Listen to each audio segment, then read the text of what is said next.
did you see Ashby's new character? Yes, you sent it to me. It's amazing. Oh my God. I was just swiping on TikTok, and amongst the horrors, I'm just like, Ashby, girl, I haven't seen you in like months. What are you up to? Little Being ray of Elvis, sunshine. apparently. Little ray of sunshine. She Absolutely is. amazing. I fucking love it. It was such a good time. I was like, yeah, what are you doing nowadays? It's like, oh, yep. Hell yeah. Right. It's Well, so it good. is. We're filming on a Sunday today, which is refreshing. Lots today. We got the Super Bowl later on today, which I only watch for the commercials. I'm gonna make snacks, but Yeah. just the No. commercials. Oh yeah, no, commercials and Bad Bunny. That's what I'm there for. Yeah. I'm there for Yeah. Bad Bunny and commercials and Green Day. I I probably was will gonna put say, on the isn't pre-show. Green Day's opening, right? So they're opening, but they're not. I don't think they're on site at the stadium opening. I Oh, think they're like okay. at a second location doing that before the game. Because Mhm. I get it. They don't want to have it like all set up before the game and then break down Yeah. 2 massive stages. Right. That's a Yeah, lot. that'd be a lot. So yeah, I think they're offsite, but even still, they're Mm. whoa, that freaked me out. I thought I saw a What? shadow or something. I was like, what the fuck? Stop. Oh. Stop it. No. He's not coming to get me. No. Get your box out. Get your box out. Well, it doesn't help, literally. Like, it doesn't help that I've been in the depths of like horror talk as well now. Like, oh, the paranormal TikTok and like surveillance video, like camera footage outside of homes and things, picking up creepy shit. Yeah. And I'm like, I'm love it. I live for it. I fucking love watching this stuff. But yeah, it's clearly playing with me because my closet's open right now and I don't like that. So we're just gonna, if you see me looking off camera at any point, don't worry about it. Yeah, gosh, what has been going on? It has been a hot minute since we have seen you guys. A ton of media has been coming out. Personally, on the horror front, well, unfortunately, you probably can't see it anymore, but I saw Iron Lung last weekend, which is an independent movie directed, starred, produced, financed by Markiplier from YouTube. And it was a great movie. It was 2.5 hours of a ton of blood. Really cool filming look, like the cinematography of it was really, really interesting and very different, especially where the entire movie takes place within this metal tube. And that's it. Wow. It's so creepy. For a first feature film that was completely self-funded, I think the budget was around $3 million, and they've made over $17 million. Like, that is wild. They finished their opening weekend box office like $300K behind Send Help, which was Raimi's movie. So it is such an inspiration. Like, congratulations, Markiplier. If you ever see this, like, yeah, I think we might have had a moment on camera, you and me, on one of our podcast episodes from late last year when this was starting to get picked up more and more by all these theaters. And it just like double, triple, quadruple shows us like you work at what you love and you chase what you love, and you just got to put the time and effort into it. And if you chase it, good things can happen. You know, Mark's been doing this since 2013, 2012, maybe even earlier. Like, he's like one of the OG YouTubers, essentially. And yeah, it was just a fantastic movie. I really enjoyed it. For independent first film, A+. It was fantastic. And it broke the record for the most fake blood used in a movie. And it passed Evil Dead on that. Wow. So yeah. Really? Not only did he go up against Sam Raimi in the box office that weekend, but he also beat his record for the most blood used in a movie. Wow. That's really impressive. Yeah, it made it to the movie theaters, like multiple movie theaters. Not even international movie theaters. Like, probably there must have been upwards of like 30 to 40,000 theaters across the world showing this movie. And like, he did all of that. Him and his team did all of that to like get that movie into those theaters, working on whatever contracting, licensing, all of that kind of stuff. And now he's moved on to say, well, now I'm doing everything I can to make sure you guys can get a physical release, can get maybe like a digital release, because I'm salivating to purchase this movie. Yeah, I want to see it. I did not make it I haven't been able to make it to the theaters to see anything. I know. So yeah. I'm a little bummed, but congratulations. Holy shit. Yeah. Amazing. Knocked it out of the park. It's like a cosmic horror kind of movie, and it's based off of a video game of the same name, which is Iron Lung.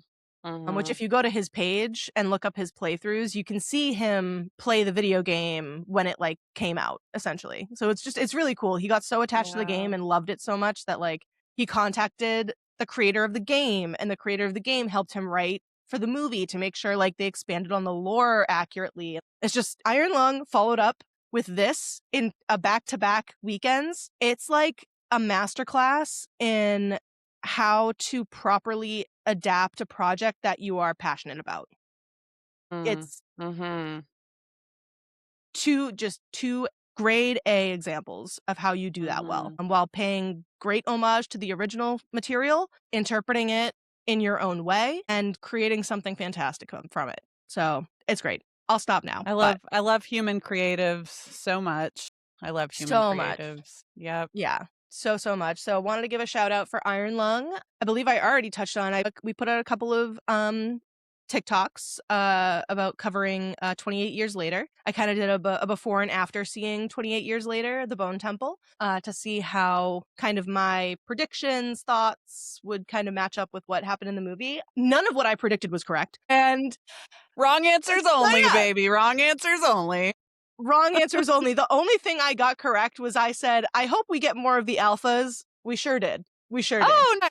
Okay. Yeah. Okay. And cool. that's like the only non-spoiler thing I will say about it. Okay. But fuck, this movie was so good. It was so good, Rachel. I'm so excited. I can't wait for this to stream so that you can see it. Yeah. I can't wait for it also to come out on streaming so that I can watch it back to back with 28 years later, because I almost feel like I like The Bone Temple more, and a lot of people are saying similar things, but I don't want to like solidly be like, I liked it better until I can watch them like boom, boom, like one, back two. to back. So, yeah. But it was terrifying. It was beautiful. I cried again. Yeah. Excellent film. 2026 is already such a good horror year. I am very excited to see where we go from here, particularly Ready or Not 2. I can't wait for Ready or Not 2. Did you see the first one? I don't think so. Rachel, have I seen it? Who's it? I think she's one of okay, I feel really bad. She's one of the blonde actresses that looks like every other blonde actress. I don't know if it's Samara Weaving. I don't know if it is Samara Weaving. Let me look up really quick. Ready or Not? No, I've seen. Yeah, it is Samara Weaving. Okay. One of like the best modern scream queens we have on camera. Her scream is excellent. They're making a second one? Yeah, it comes out soon. She played the babysitter, Killer Queen, or the babysitter. Is that her? Yeah. What is it? That one horror movie about the babysitter who makes a deal with the devil and she like has to harvest. Never mind. I have never seen that. No. You need to.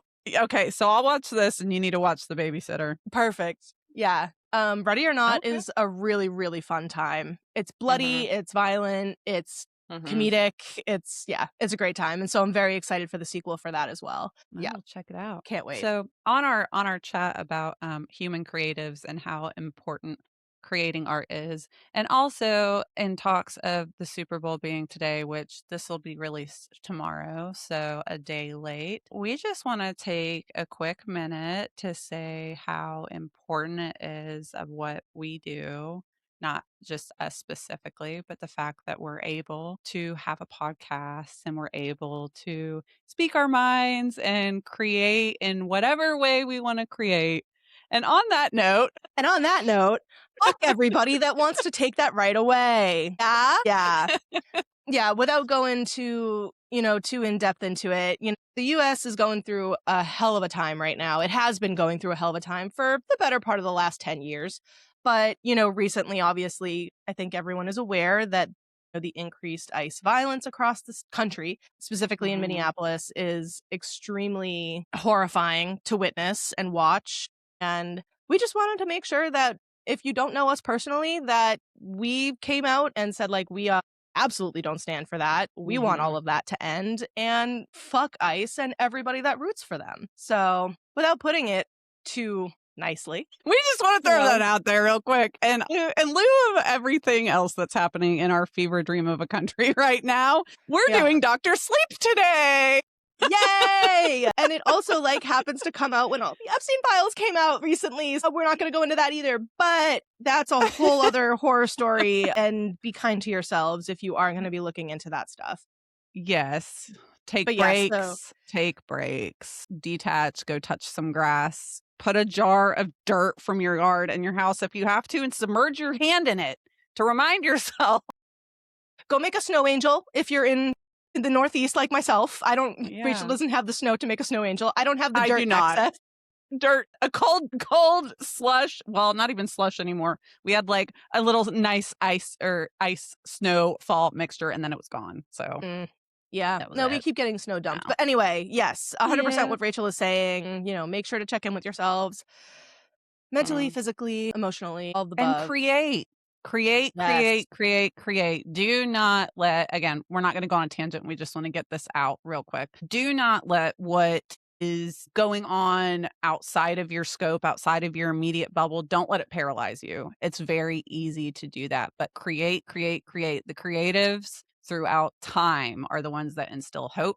They instill dreaming. They instill that passion for a better tomorrow and the fact that we can leave the world better than when we found it. So create. That's A+. Great way to put it. Yeah. Get out there and create. Yeah. Whether it's you draw up a fun sketch, you make a TikTok talking about a movie or a book that you like, Mm-hmm. And of course you post that to wherever you want. Yeah. Book talk is a weird place too, but yeah, no, even if it is for just your private remembrance to just be hey, I want to write a journal entry about this novel. I want to write up a quick blurb about how this book made me feel. Anything creative. Do it when you drive by your local government office. Just scream at it as you're driving by if that makes you That helps too. That helps too. There's so many different ways to resist. And creating and being able to use our voices is one of the ways that we like to do that. But yes, we read Dr. Sleep. We read. What did we read? Fresh off the press. We both just finished within the last 12 hours. So. Yeah, literally. And yeah, oh boy, what a doozy of a book. Finished in the late hours of the night. So Dr. Sleep is the story of Dan Torrance coming to a close, essentially. And this is one of the very, very, very few sequels that Stephen King has even written. Usually he does not do follow-ups on his books. So it was, really cool to be able to see that follow-up there. So yeah, after coming off of, reading and watching The Shining back to back, comparing and contrasting those, we were very, very super eager to quench that thirst for a worthy adaptation. And of course, you feel how you feel about The Shining. I've had time to kind of sit with it myself. And unfortunately, I don't think I'll ever be able to watch that movie again. And if I do, it won't hit the same. I wish so badly. I wish Mike Flanagan would redo The Shining. But see, it doesn't have to be done because we have Dr. Sleep from Mike Flanagan. I know. I'm right there with you. I'm like, can we just have him do both and just have? I know, but it's the whole thing of if he went back and redid The Shining, he'd have to redo Dr. Sleep. That's true. Because of all of the things that he kind of meshed and made happy with the two of them. Right. That's true. So we're happy with what we got. Exactly. We're happy with what we got. Thankfully, Mike Flanagan is one of the best Stephen King adapters out there right now. Amazing. He does incredible works. Rewinding a little bit before we get too far ahead of ourselves. So the book, Dr. Sleep by Stephen King, was released in 2013, and the sequel comes 36 years after the original. That's crazy. And even then, the movie was 1980, so it's even still 33 years after the movie.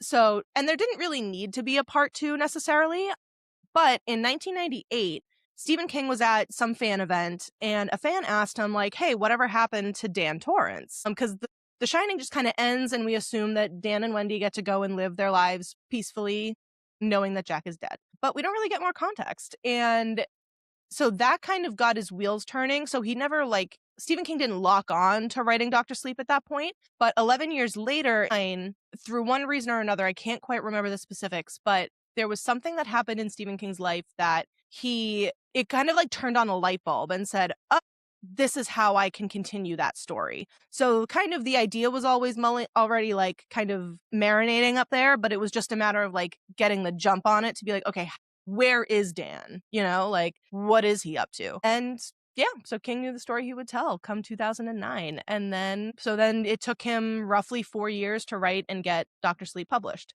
So 2013, the book is released. We wait another few years, and in 2019, Mike Flanagan enters the scene with his adaptation, and it rocks. Oh my gosh. This so good. This was not, Mike Flanagan's first big project by any means. He'd had, I'm pretty sure like Oculus had already come out at this point. Hill House had already come out at this point, or was actually Hill House came out in 2019 as well. But anyway, like he'd already proven himself as like really a good horror guy. Like he knows his stuff. And he is also just like a Stephen King fanatic. Like he loves Stephen King. And so yeah, for me personally, I saw the movie in 2019 when it came out because I loved the original Shining movie. And it was stellar even before I read the book and knew that more like that other context. So like from a movie perspective, it works. From a book perspective, it works. Like he did everything right to improve on what Kubrick did with The Shining. He also like peppered in like some major character and plot points from The Shining that were overlooked in The Shining movie. And he just flawlessly executed like the major tone and overall story of Dr. Sleep in his movie. And he does that while remaining respectful and true to the source material. It's really an achievement and a great example in a great adaptation, as has been said. But today, we're going to walk through kind of the high-level plot points of Stephen King's Dr. Sleep, and then kind of mix in our own thoughts about the movie after we do that. So that's kind of how today's going to work. So take a breath, hold on to your steam, and welcome to Dr. Sleep, everybody.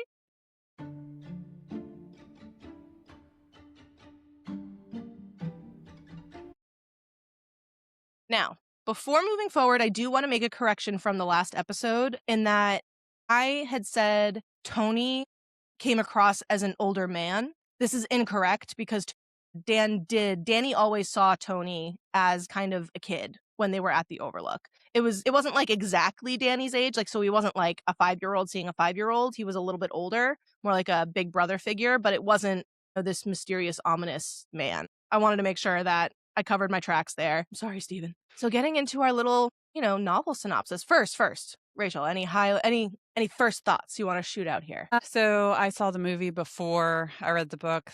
This read through that we did is the first time I've ever read the book. I did not realize just how beat for beat Mike Flanagan got the movie. Yeah. And then as a resident mystic, this movie, just the elements and the book, the story, the entire story of The Shining, right? Mm-hmm. And Dan, there's just so much truth to it that reading through it and like feeling seen and all of the layers, even though let's not forget that Stephen King, he does not slack on the racist remarks in the book. We're not tone deaf to that at all, right? Yeah, no. But like we've mentioned on Welcome to Daria before, how much justice I feel that they did with that on highlighting that like this was real. Like this is how people perceived each other. This is unfortunately still how people perceive each other. But yeah, as far as the movie and the book adaptation of Dr. Sleep, it's amazing. It's amazing. I'm ready to dive into it. Heck yeah, let's do it. So we're starting and we are starting off seeing Danny again as a young kid, and he's talking with Dick Halloran in Florida. As you might remember, Dick does not die in the book, so he does appear alive in the book of Dr. Sleep. So the ghosts of the Overlook have begun to find Danny, and particularly the woman from 217. So Dick teaches Dan how to essentially lock these ghosts up in boxes in his mind, and the book carries on. He like hands him this box, and he's like, I want you to smell it, feel it, memorize it, know this box inside and out, and I'm going to teach you how to use it. And so I just think that that concept is really, really cool. I would fail dramatically because I can't hold on to a detail for shit. Unless it's a movie I really like. And so after that, the book carries on. It's been now about 20 plus years since the Overlook burned down. And Dan is now an adult, struggling with his own alcohol addiction and anger problems, just like Jack did. And we find out that Wendy had passed away some time ago. Dan finds himself in Fraser, New Hampshire, looking for work and recovery while he is in, I believe he was in New Jersey. I can't remember the exact location, but we pick up with Dan as an adult in a really rough spot. He's, in a strange woman's bed who he had slept with the night before. She took his money, so he took hers, and found that she had like a very young child, probably 2 years old, at the apartment, and essentially leaves the 2-year-old with this passed out drunk mother and takes their money. So that kind of weighs on him heavily throughout this entire book, and it keeps kind of popping up, and it is referenced in the movie as well. But after kind of all of that happens, he finds himself in Fraser, New Hampshire, being kind of drawn there in a way, and he's looking for work. He also then starts to go into recovery. He gets a job working at a local hospice and starts attending AA meetings to get sober. And Dan and the resident hospice cat named Azriel, who they call Azzy. We love Azzy. He's so cute. Literally, not Azriel, not Azriel, but like, what is it? Isn't Azriel one of like an angel or something? Yeah. Or a deity? Yeah. I think he's one of the representatives of death in the political sphere. So we'll call them Azzy for short. And so together they bring these hospice patients comfort in their final moments. And so this is where Dan gets the nickname Dr. Sleep. And so now that he's sober, Dan's shine also starts to kind of peek through a bit more and starts to pick up this other person. And we don't really know who they are. And that's when we're introduced to Abra. And she also lives in New Hampshire. Abra Stone is born in 2001. And when she's actually like only a couple of months old, she has this fit where she's screaming and crying, unconsolable. Her parents are scared. They don't know what's wrong with her. So they take her to the ER. Testing, scans, meds, everything. Nothing is quieting this child. She's just screaming, hollering, won't stop until finally it's like at something like 9:30, 9 a.m. that following morning, she just stops. And that's when we find out it's 9/11. And she's been screaming and crying because she has known and sensed that the Twin Towers are going to fall. So the second she stops crying is when the second tower falls. I thought that was a wild reference and what a way to like tie that into the real world in that way too. Yeah, I thought that was crazy. Spoilers for Primal of Blood and Bone. Fast forward this if you don't want spoilers for Primal of Blood and Bone. Reminds me of when Poppy went to New York and we thought she was going to witness 9/11. Yes, absolutely. That was crazy. It was crazy. Like just thinking back on that too. I love that there was me, you, and at least 2 or 3 other people in our book club. We're all like, we all had that connection of like, is Poppy going to witness 9/11? Right. Because she had skyscrapers on the book cover. We're like, what the fuck? Yeah, literally. Anyway, I can't get back to, oh God, can't go back to From Blood and Ash right now. Nope. So so that's who Abra is. So Abra is clearly, her shine is very, very strong. And she subconsciously makes a connection with Tony. Like, it just happens. So now, after getting that introduction, we now meet the True Knot. And the True Knot is made up of about 30 to 40 people who all also shine. And they are technically also called empty demons. And they feed off of the quote steam. There's going to be a lot of quotation marks because of all the terminology Stephen King uses. So they feed off this steam that is released by kids who shine. And the Knot feasts on this by torturing them because the pain purifies the steam. I was going to say, as far as the steam goes, if anyone needs a visual who cannot quite grasp, think like the movie Monsters, Inc., the Scream Factory. Yes! The Scream Factory, how they capture this? Screams. Yeah. And they have the canisters and everything. They God do. damn, Rachel. They do. And feeding off fear. Again, not to derail too much, but it's kind of like in the he's dressed as a clown. I don't know. And hey, I will tell you, you need to read The Dark Tower. I am. Because I absolutely am. Yeah. there's like 2 references in this that I picked up on, and then 1 Mhm. reference in the movie that I picked up on that Yeah. connect back possibly to The Dark Tower. And I'm like, Yeah, I've already set my sights, so that's the next, like, hell big yeah. series that I'm doing is Dark Tower. Hell yeah. So yeah, Yay! it's the True Knot are terrifying. They are. Yeah. And side note from the podcast, but this especially is where what made me think of the Epstein files, because Mhm. there's depictions of them doing this shit, essentially. Yep. The pain purifies the, yeah. Yep. Truth Yeah, so is that's not much stranger than fiction, everyone. reading is political.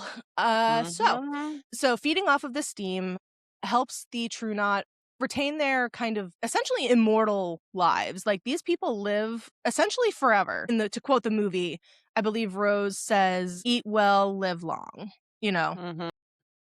And so their oldest of the group, who goes by Grandpa Flick, has been mentioned to have lived when humans worship trees.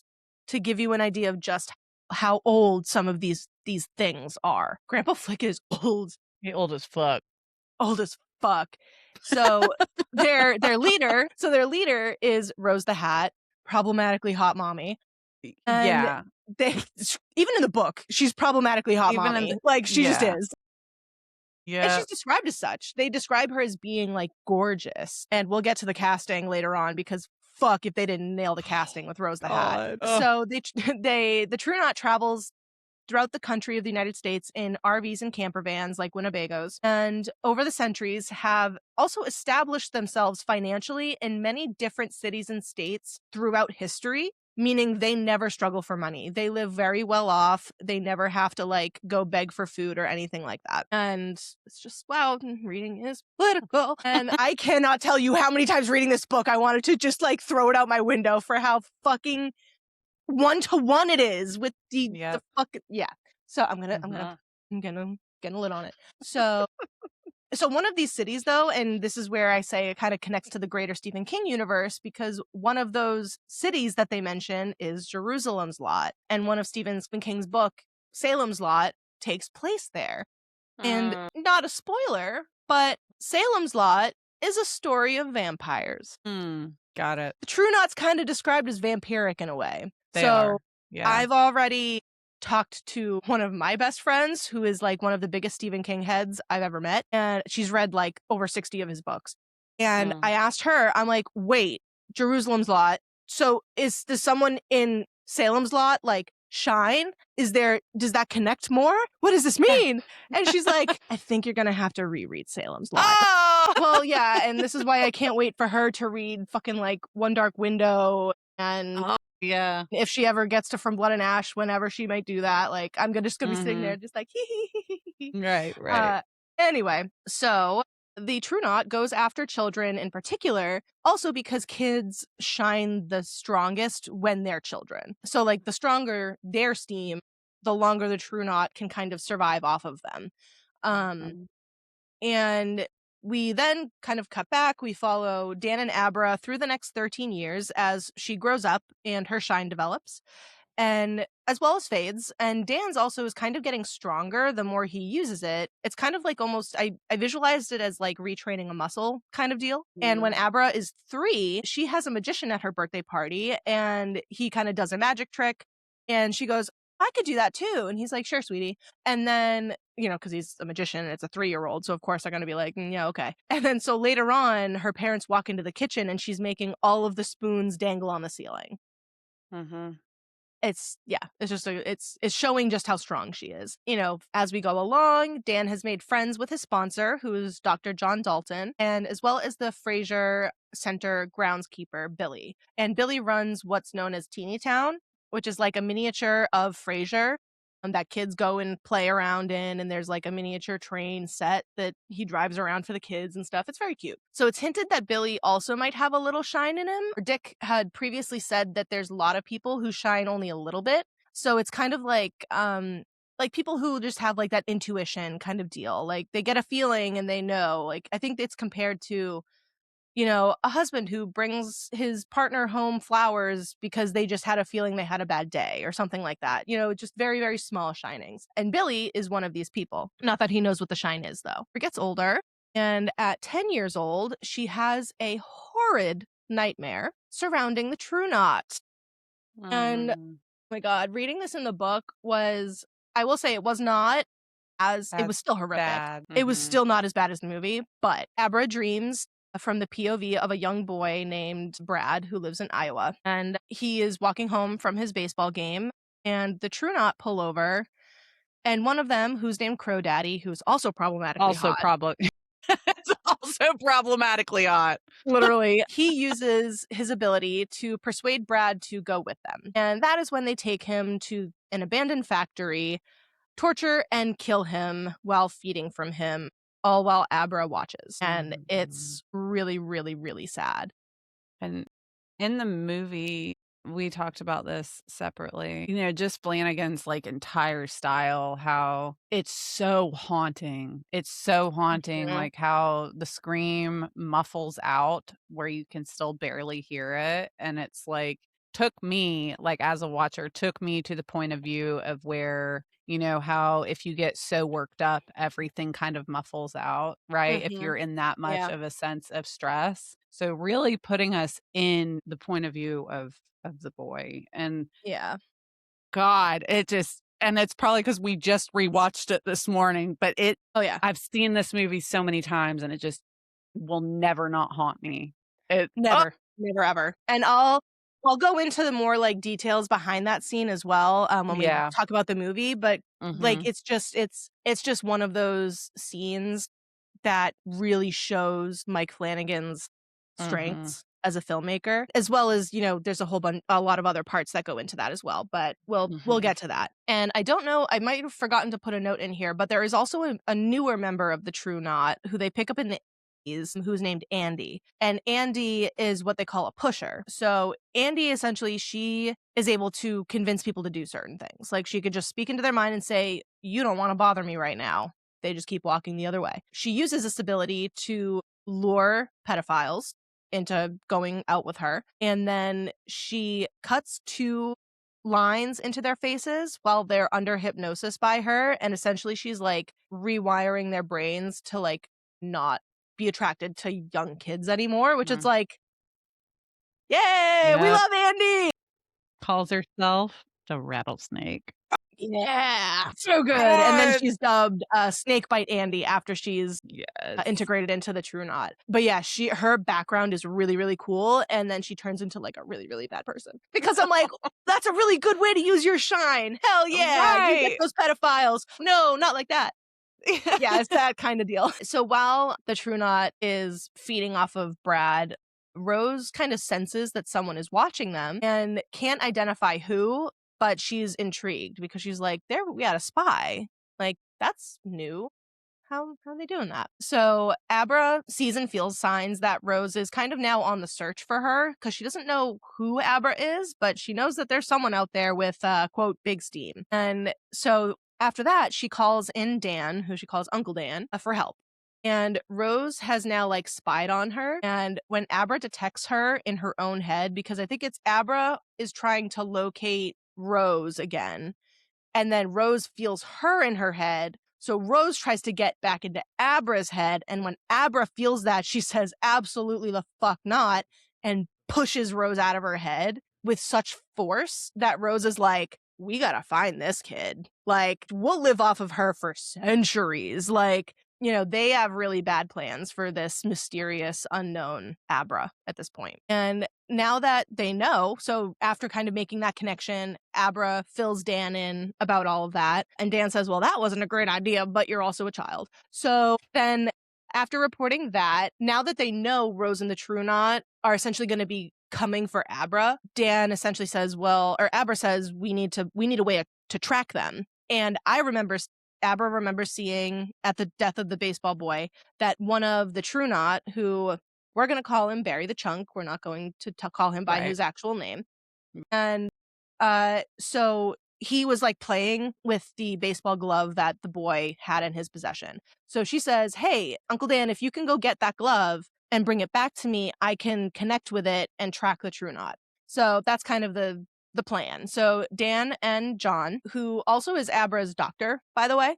She's like his pediatrician or her pediatrician. So Dan and John travel to Iowa and dig up the baseball boy's body. They find the glove with it and return to Fraser. They all agree at this point that Abra's parents need to be informed, like, because at this point they're like, you got a bad group of people coming after you. Like, you can't have your parents in the dark anymore. So they tell them, they all devise a plan. So what's going to happen? So Abra is able to track them with the glove. And then when Rose comes after her again, Abra tricks her and traps her in her mind, which gives Abra then the opportunity to go into Rose's mind and flip through all of her memories, because that's what Rose was trying to do to Abra. She's like, I gotta find out who you are.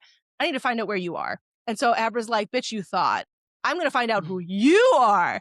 So she just starts going through all of her internal files, and Rose starts freaking the fuck out, is able to escape with massive injuries to her hand, and is immediately like, you got to go fucking get her. Like, I know where she is. Go get her. So, well, that's technically the movie. In the book, they don't know where she is. They have to go through all of this stuff where Barry is traveling with the Crow and Andy and a few of the other True Knots. And they're just kind of driving because they know that she's in like the Northeast. So they're just driving there until Barry can get a more of a lock. So he's like their tracker. He's how they would like pick up on kids with the shine in order to go and find them. So in the book, that's how they're. He finds a picture from Facebook, I'm pretty sure. Oh, does he? I think he pulls a picture off of Facebook, because that's the cool thing about this book is there's so much modern slang and modern, relative items to our everyday. So it's like it threw me off. But yeah, I remember Barry has like a picture of Abra with two other girls, I think from their class, and they're like, oh, that's her. Yeah, they're like, oh, it's one of these three girls. Yeah. Here's their addresses, because he's able to. No, he hacks into the school system. He doesn't get that on Facebook. That's what it was, not Facebook. Yeah, but it's still hacking. It's still first century, like, Yeah. So, sorry, there's one point, I think it's from part 2, I think. Maybe we haven't gotten there yet, but Abra is talking to Dan, and she's like, so are they like vampires from Twilight?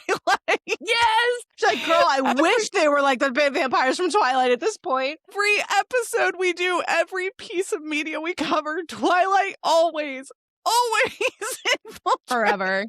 Forever and ever. Twilight is never. Twilight forever. We love you. We love you. So let's see. So yeah, Rose has sent that group out. They're kind of honing in on Abra's location. And around this time as well, some of the True Knot members have started to take ill and start seeing spots on their skin. And we find out they've caught the measles. And it's killing them. But wait, because I know you from a medical standpoint are probably screaming inside, because they presume they got the measles from Brad in Iowa. And so that leads me to think this is a child living in America in 2013. The measles vaccine has been out. So Brad's parents are anti-vaxxers. They are. And it's also rotten because we actually have a measles outbreak in South Carolina. So I thought that was wild. Yeah. I was like, wait, Brad's parents were anti-vax. Oh, shit. Because I did think, I'm like, how are they catching measles in 2013? How the fuck does that happen? Oh, that's why. That's how that happens. This also just tickled me so much, because you have this group of entities that are fucking terrifying, right? They're haunting, and their takedown is fucking measles. So yeah, Brad's parents are anti-vax. The True Knot's getting taken down by the measles. Mm-hmm. And so yeah, they are able to narrow down Abra's location. And the small abduction squad, as we'll call them, they start to like move in on her, but they are prepared and they have a plan. So what the plan is Abra says, great, I'm going to draw them to Teeny Town where the train is and all that. And Dan, Dave, who Dave Stone is Abra's dad, and John, they are essentially waiting with rifles, and they kill all of the abduction squad and watch them like cycle out and stuff. I love that term of like cycling out. I just think that's so cool instead of dying, because they're technically already dead. Yeah. So it's just such a cool Yeah. term. And we'll get into the effects. Don't you worry. Mhm. And so, yeah, they take them out one by one, and Andy is the last and the most grotesque. Like, they hit her over the face with the butt of a gun and, like, Mm. break her jaw. And then, in order to make her talk, Dan, like, puts his fingers in her mouth. And he has a moment where internally he thinks, like, he was so angry he could rip her jaw off her face. It's like, Mhm. It's like his and that's father's rage channeling through him. yes.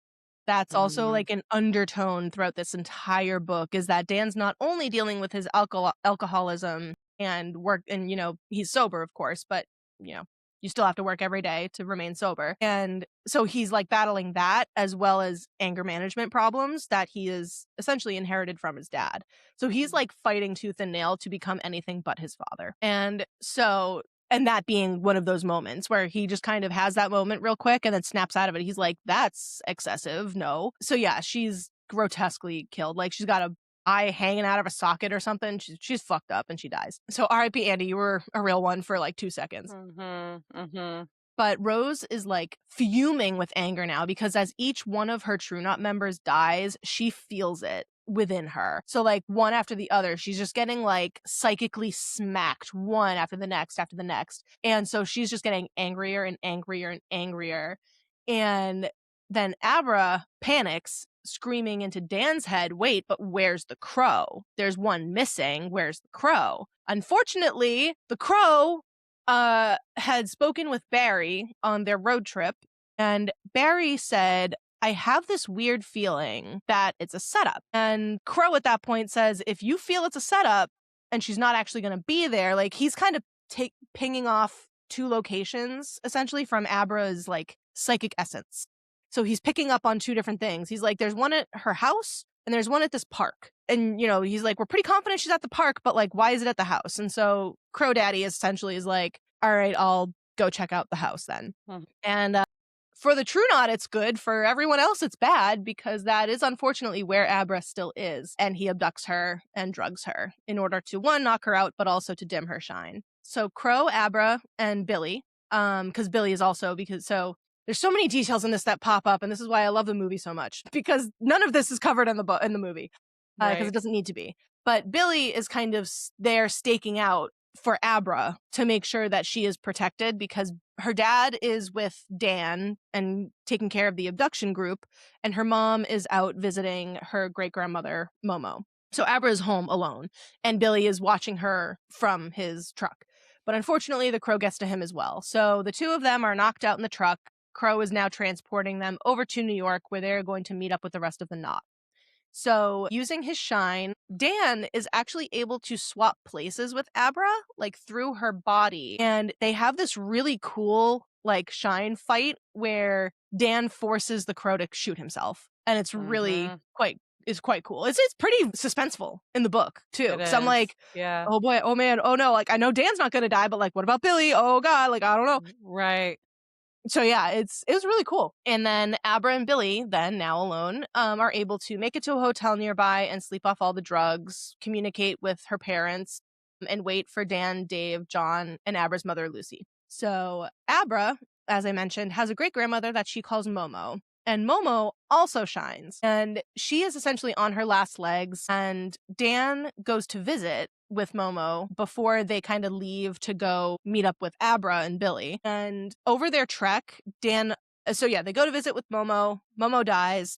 And then they're on their way to New York to pick up Abra and Billy. Over this trip, Dan becomes increasingly more sickly, with like no cause at all. And it's also been established in the book at this point as well that Dan is kind of able to see signs of when someone is close to death. He says that he sees flies over their eyes. So like, he saw this with Wendy. He sees this in the hospice. This is how with the help of Azrael, he's able to kind of identify who's going to die. So he mentions looking into a mirror that morning and sees flies on his own face. So he knows that he is now dying, but we have no idea where this is coming from. So after meeting up with Abra and reuniting with her parents, the further plans are drawn up. But first, a twisty truth is revealed that I certainly did not see coming at all. Lucy is Dan's half sister. So that makes him actually Abra's uncle. Blew my fucking mind.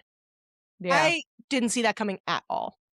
Mm-mm. So rewinding on that, so apparently Jack got Lucy's mother pregnant during the time that he was teaching in Vermont. And Dan is, like I said, technically Abra's uncle, half uncle, whatever. And there were hints in this throughout the book that I did pick up on, but not that it would lead to this conclusion. So throughout the book, we get to see that Abra has this habit of wiping her lips with her hand in the same manner that Jack Torrance used to. And it's brought up a lot that she keeps wiping from her mouth. And I'm like, Jack Torrance did that. Like, is it because she's shining? Is it because Dan's talking with her? Is it because they're like swapping bodies? So like Dan's essence is like, what's going on here? Like, I don't know what this is going to come back to.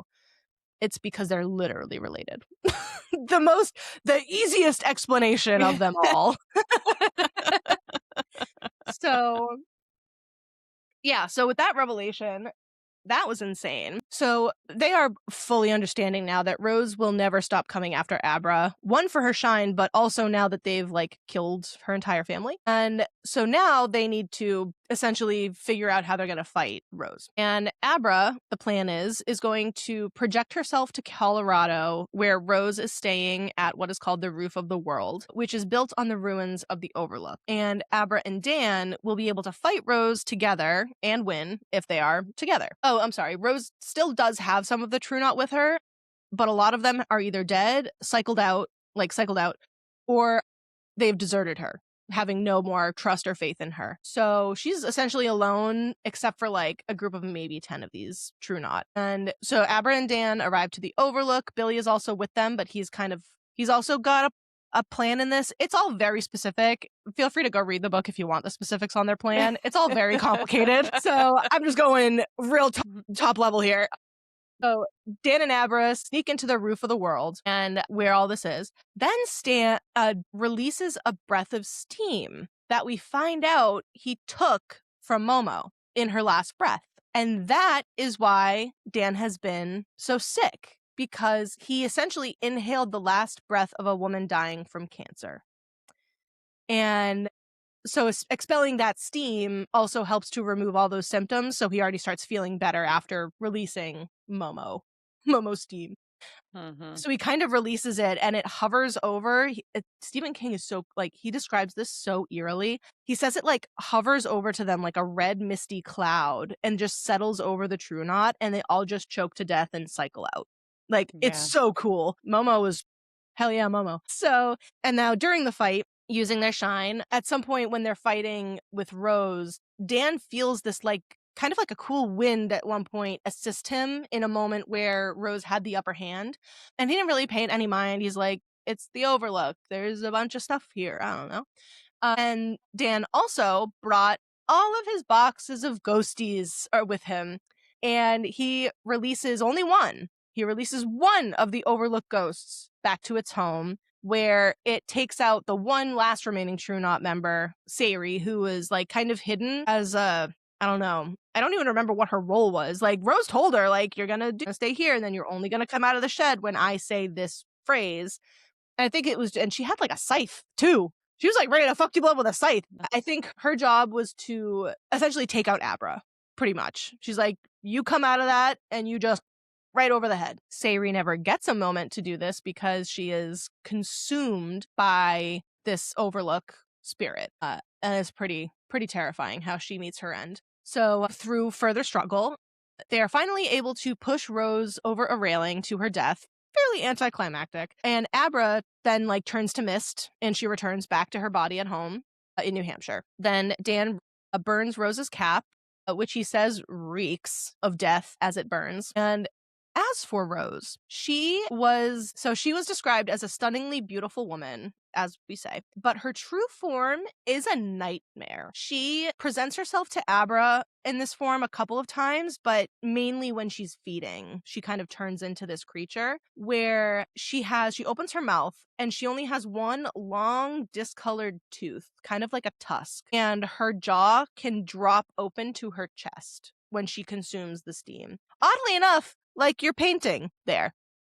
Yeah. I just look at your Beetlejuice. It's just like her mouth literally just drops open like that, and she has one long tusk.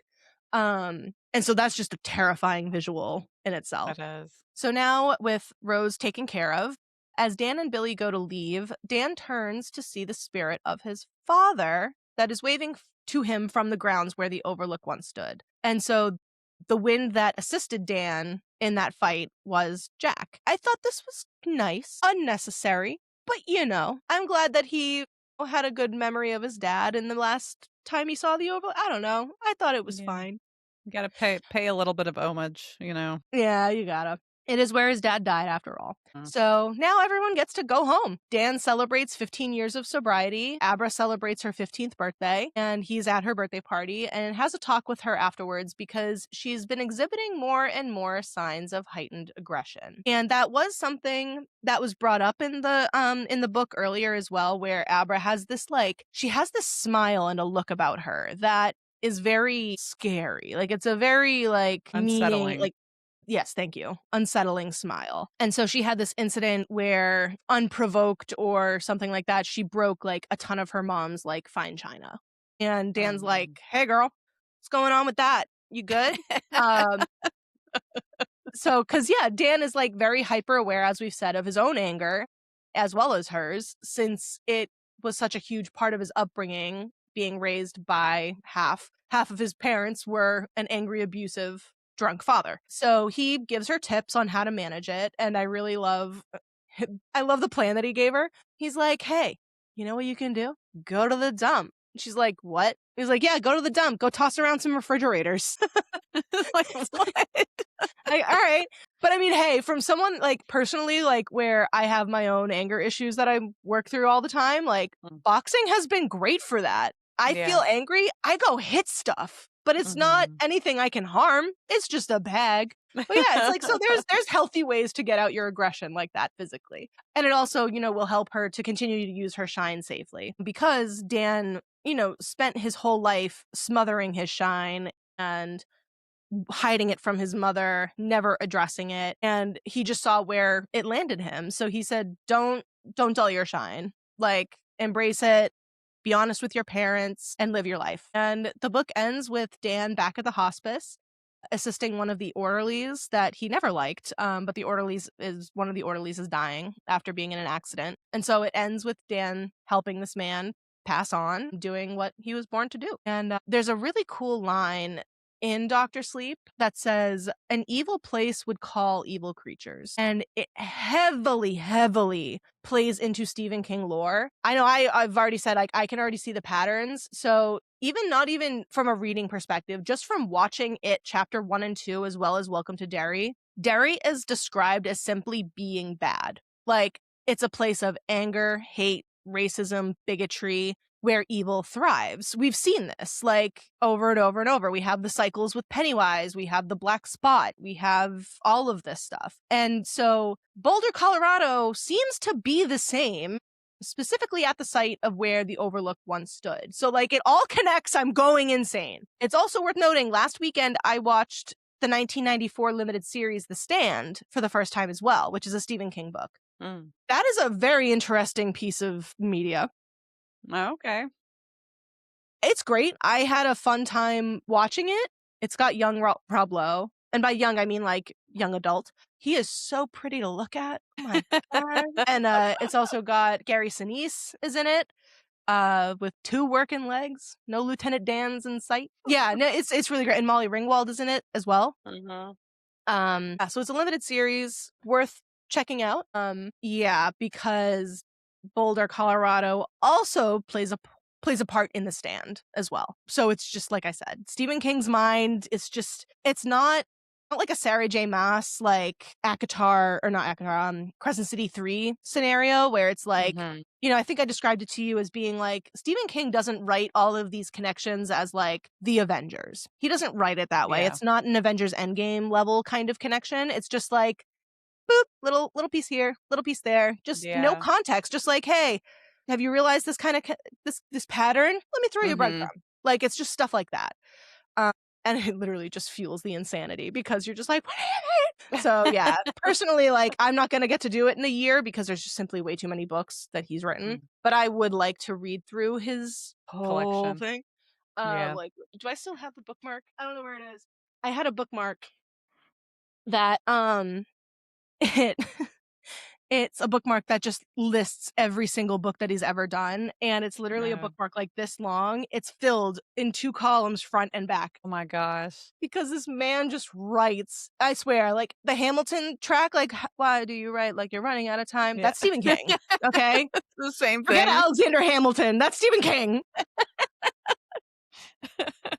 So, yeah, and also before we wrap up the book portion too, the True Knot could also sense 9/11 happening. So just like how Abra could, the True Knot could. And they established that they have used the aftermath of pain and sorrow to feed off the masses.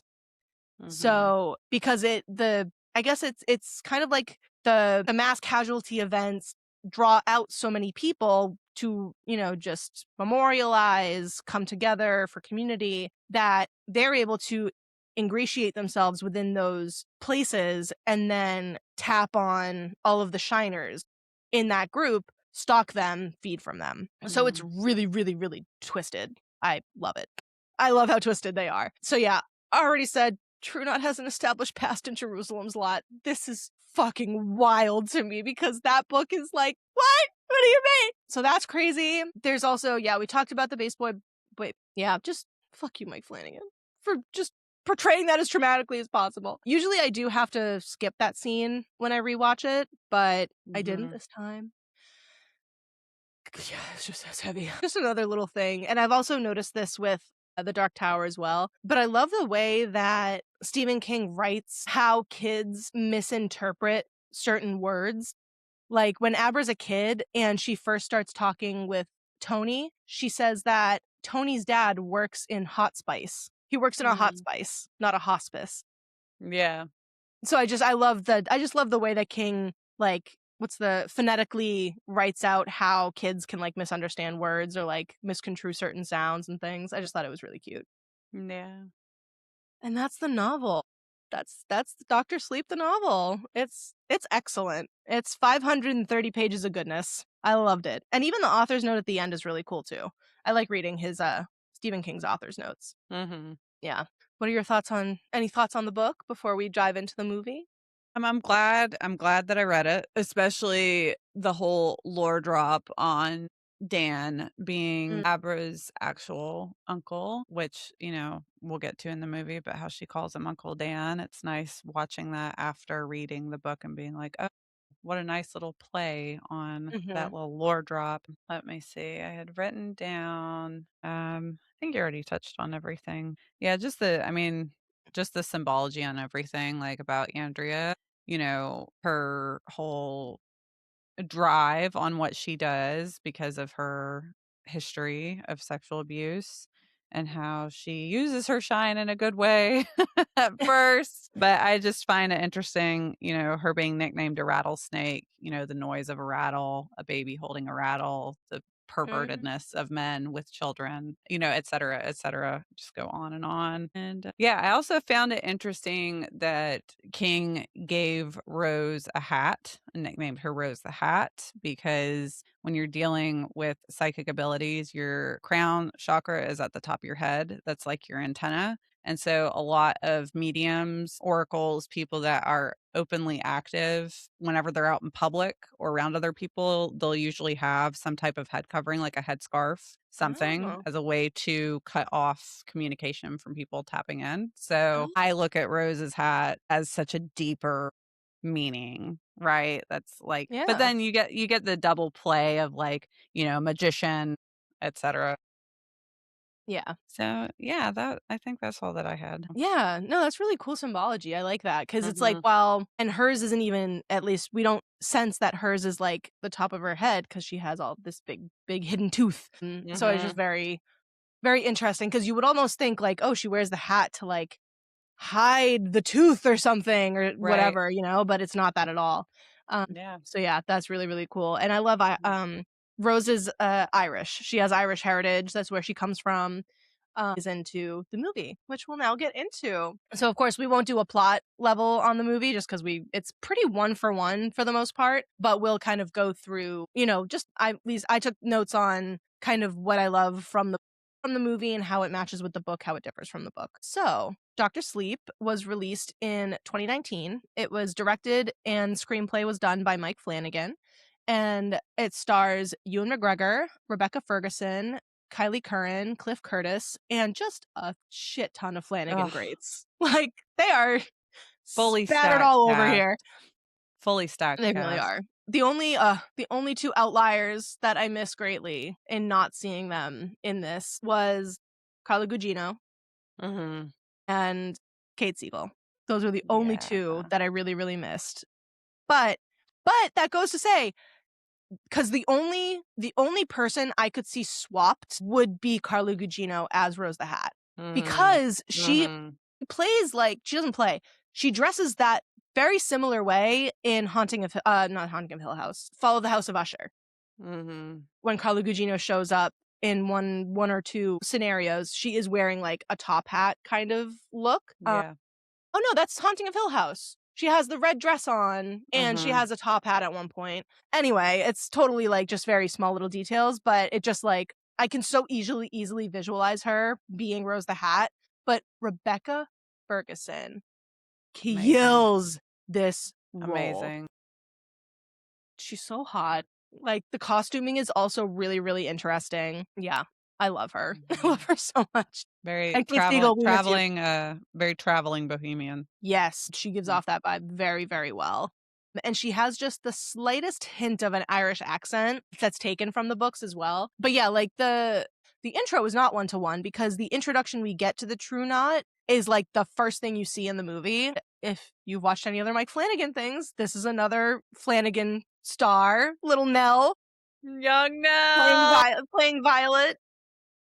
This poor little girl just can't get a role where she's not killed. I know. Young now. And it's so she is just like so precious looking. And so I feel like it just makes it any kid going through this is going to be so sad to watch, but like she's just got this such precious little face and her voice is so soft and like her name is Violet and Rose is like really calling her in and being like it's a magic hat and like all of this stuff and then like but one by one you hear like a twig snap.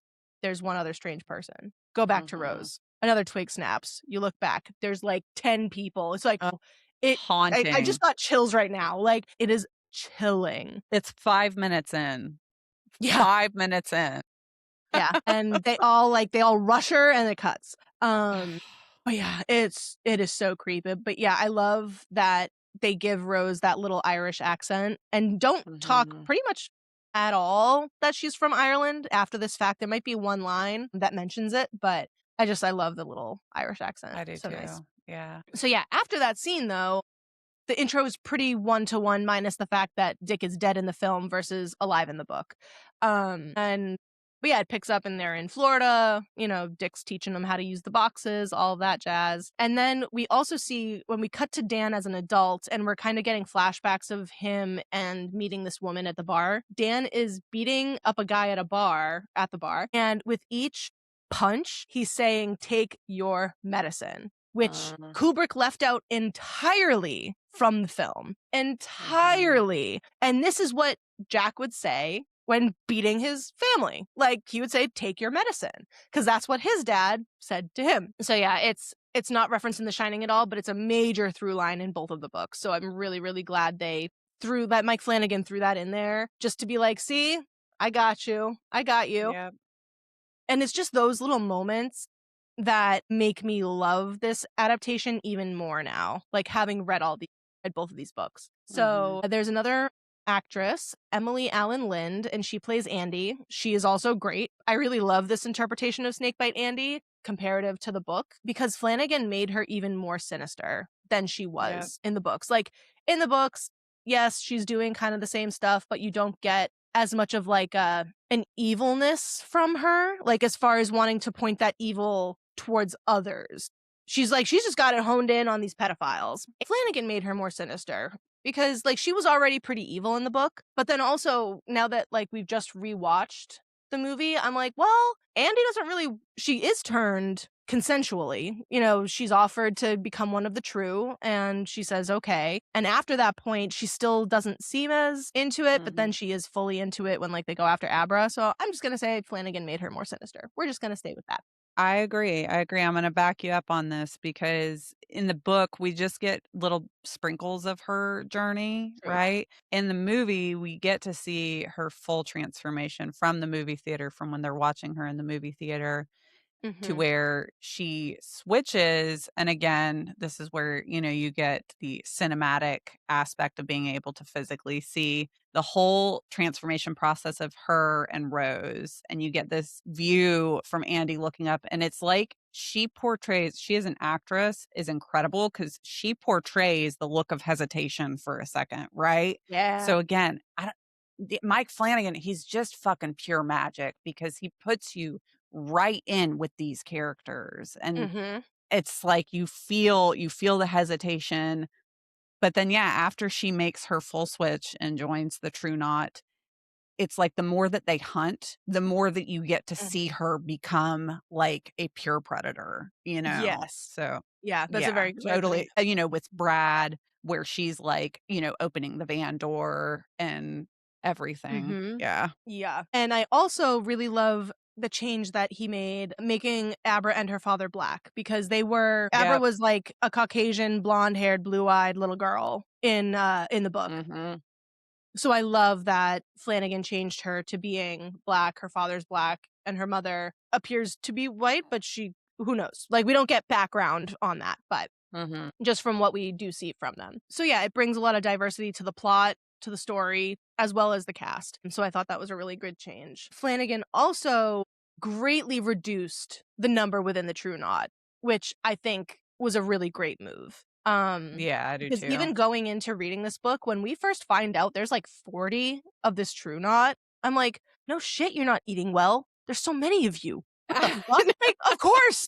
That's like being in a household with like 10 kids and being like, how do they eat so much? It's like, you have 10 children.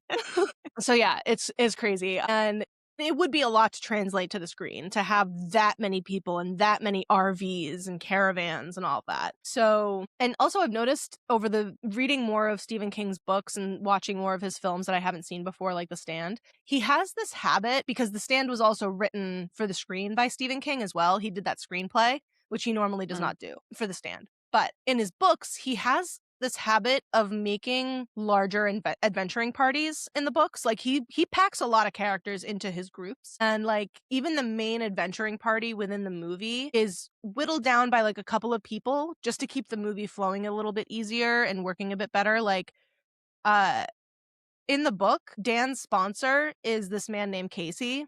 He is not a character in the movie at all. Right. Dr. John is Abra's pediatrician that Dan happens to, I don't know, he also runs the hospice. So that's how he finds Dr. John. Like and Billy is just a groundskeeper. He's not in AA with Dan. Like, so there's all of these very big differences from the book that Flanagan kind of compiled and kind of compressed together that made it a lot more palatable.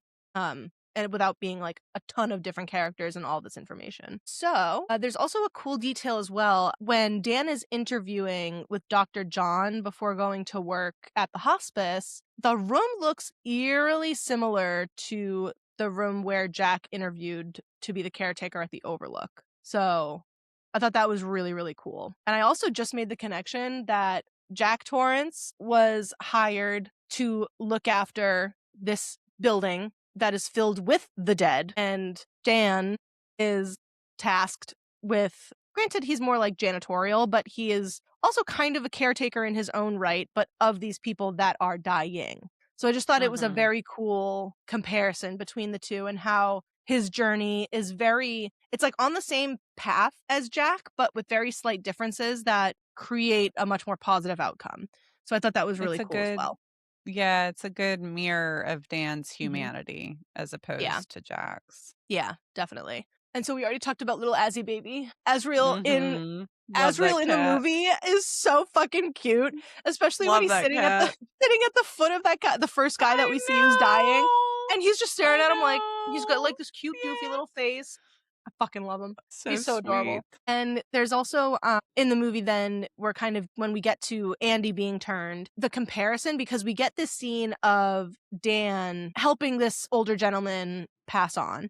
And they have this really beautiful conversation about like this man is scared and he says he's just going to sleep and comforting this man in his final moments. And the comparison of cutting between that and then to Andy when she's being turned as one of the true and Mm, dying, it's just very interesting to watch Dan be like, it's just like with him and his dad. Like, Dan is he's a comforter, he is easing them into it, being honest with them about death. Like, I don't know what happens to us when we go, but I just know that it's like sleeping. Like, that's all mm, that it is. And versus you have Andy who's being turned by Rose, and Andy says, is it gonna hurt? And Rose says, no, of course not. It hurts. Like, and so it's just a very interesting back and forth where like, Andy is screaming and crying and fighting and and like squirming to free herself from dying. And this mhm. man, and she's also welcoming death. And then there's a man that is not welcoming death per se, but he's going much more peacefully. It's just such a cool, like, just like you said, like a mirror of each other, but not Mhm. a one-to-one mirror. And so yeah, that comparison was really cool to me. And then we get to fucking baseball boy. Poor boy. Yeah, let's talk about it. So, yeah, as I said, I saw this scene my first showing of this movie. I'm pretty sure I cried. I was Mhm. horrified. And upon all rewatches, I do not watch this scene. I Yeah. skip right over it. Yep, I do For too. today, I chose to watch it. But yeah, it's tough. It also doesn't help that it's fucking Jacob Tremblay Mhm. baby that I first saw in the movie Room with him and Brie Larson, and that's an Mm. extremely good movie. But this kid, he acts his ass off. Like I want to give him like not 80, 70% of the credit as to why this scene is as troubling as it is. 100%. Because his screams, his cries, even like his terrified, like, are you gonna hurt me? Like, I could cry. And what I did notice though, in forcing myself to sit with it, is that there's really no gore in this scene besides the blood. But we don't see it like You don't spurting up anywhere. Right. There's no excessive use of gore. It's just every Mhm. time you cut back to seeing the baseball boy's face, his like shirt is more drenched with blood. He has more blood on his neck and his face, but there's no like you don't see anything. You don't see what they're doing to him. You just hear it. Mhm. And so it's the mix of like the acting, that editing, the sound design, like you said, of him, like his screams go muffled, but then you still hear like the slicing and dicing and like stabbing and the blood and like, and then also just seeing the steam come out of his mouth as he's like screaming for his mom and like, just, oh my God, just breaks my Mhm. heart. And as awful as it is to watch, it's important to be included because it's just a direct view as to like how fucked the knot is and what Abra is up against, you know? Exactly. Exactly. So yeah, it's also we're sitting in it from Abra's point of view, right? So we're seeing it because Abra is cluing into it, like she's watching them. So we're not adults watching it happen to an adult. We're a child watching this happen to another child. Oh. So just like claps to Mike Flanagan, claps to Jacob Tremblay, like that scene is so God, it gives me chills. It's so gruesome Yeah. without being gory. It's incredible filmmaking, honestly. It is haunting. It is, I'm pretty sure I saw this movie right when it came out also. To this day, it is in my top 5 scenes that has just stuck with me. Mhm. I still, like, I will think about it from time to time. It's just set such a bar. It really does because it's like and it's not like horror movies don't go after children. Like it's not like that's unusual, but I think it's just I just keep coming back to like it's the ferocity with which they kill him, but it's like you don't see Mhm. any of it. And that's the thing. It's like Yeah. it's this I can't remember subversion of expectations. I think that might be the term, where it's like your brain is filling in the gaps. So Oh, Mike okay. Yeah, yeah, Flanagan yeah. uses that to his advantage to be like, I'm going to give you what it sounds like. I'm not going to show you what it looks like, but you can fill in the blanks as to what they probably could be doing to this kid. And Yeah, that's yeah, that is an incredibly powerful tool because every single person is gonna translate it differently. exactly. Yeah.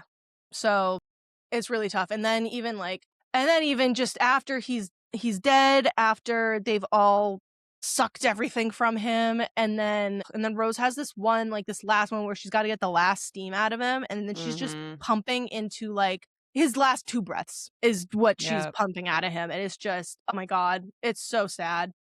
So if you find yourself if you find yourself wanting to watch this movie but skip this part, you will fast forward once they pull him out of the van. Fast forward a couple Yeah, minutes. yeah, yeah.